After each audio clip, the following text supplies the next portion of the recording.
Welcome all. आई Nifty 50 की analysis देख लेते हैं। आज थी एक्सपायरी, कट एंड क्लियर एकदम मार्केट ने मूव किया है। जैसे हमने डिस्कस किया था उसी तरीके से मार्केट ने मूव किया है।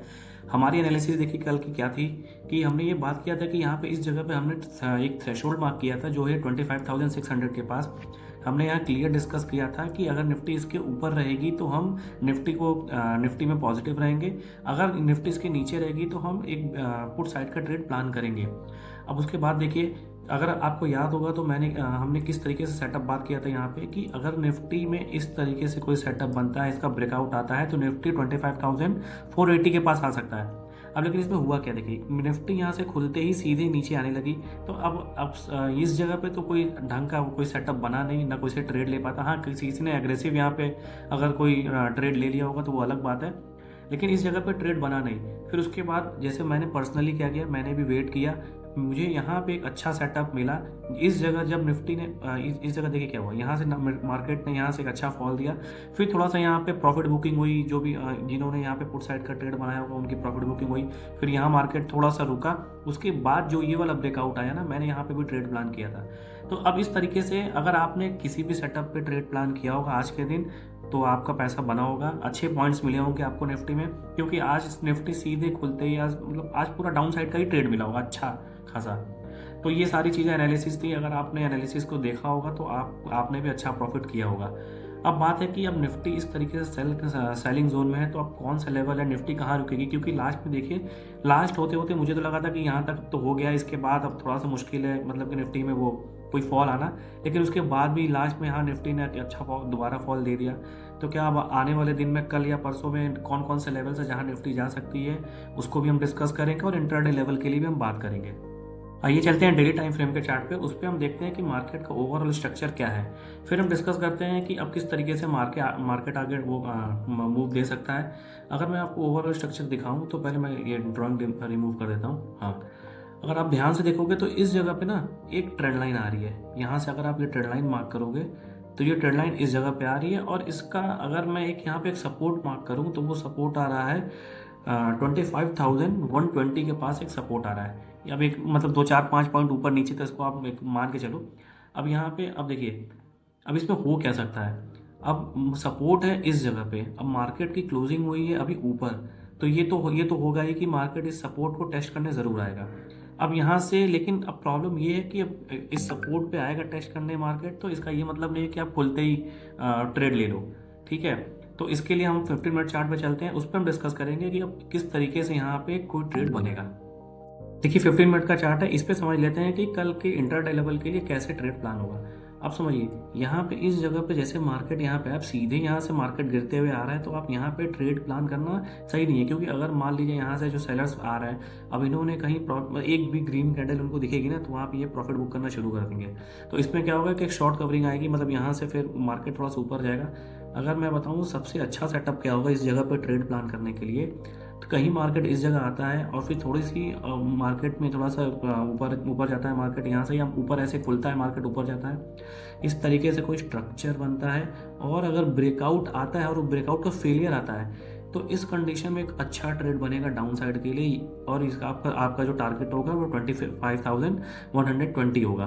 तो ये एक तरीका है, इस तरीके से ट्रेड बनेगा। और देखिए दूसरा कंडीशन क्या है कि सेम मार्केट ऐसे ऊपर जाए और इस तरीके से दिखाए और यहाँ पे एक ब्रेकडाउन आए।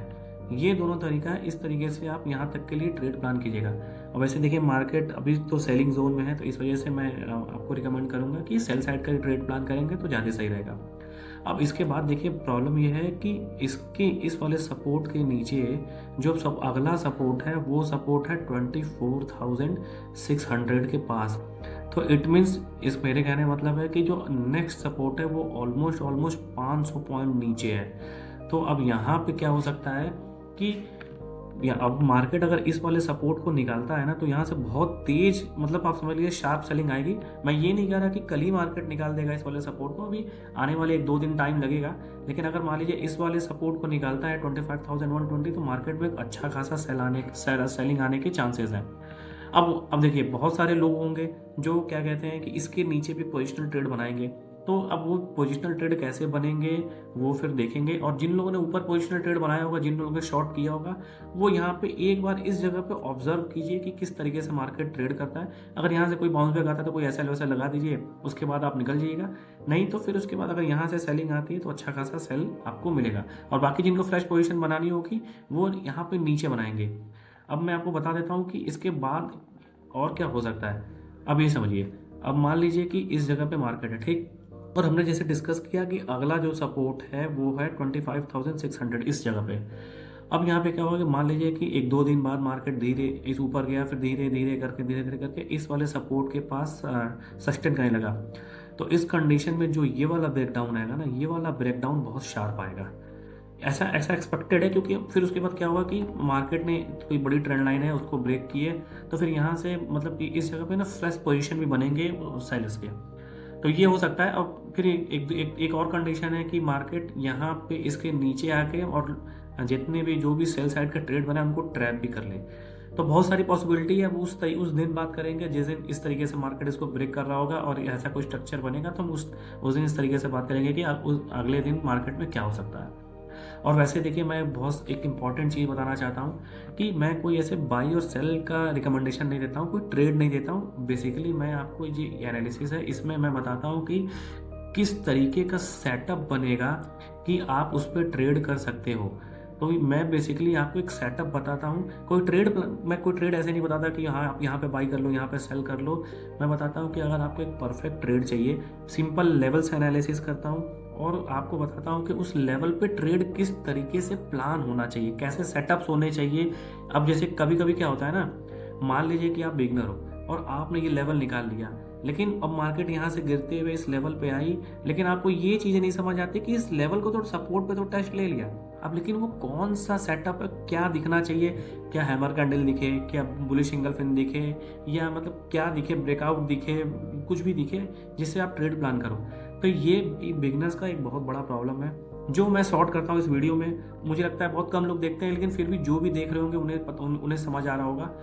सिंपल से लॉजिक है, मैं ये आपको बताता हूँ। मैं एक तरीके से आपको लर्निंग देता हूँ कि इस जगह पे किसी भी सपोर्ट पे, किसी भी इंपॉर्टेंट लेवल पे ट्रेड कैसे प्लान किया जाता है। तो इस तरीके से आपका क्या होगा कि आपकी ट्रेड लेने की एक्यूरेसी बढ़ेगी और आप थोड़ा से प्रॉफिट बना पाओगे। तो ये सारी चीज़ें लर्निंग है। आई होप आपको अच्छा लग रहा होगा। अगर आपको एनालिसिस अच्छी भी लगती है, आप इस एनालिसिस पे कोई ट्रेड करते हो, तो प्लीज़ कमेंट कीजिए जिससे मैं भी मोटिवेट हूँ और मोटिवेट हूँ तो फिर अच्छा वीडियो और बनाऊँ। तो and thank you for watching.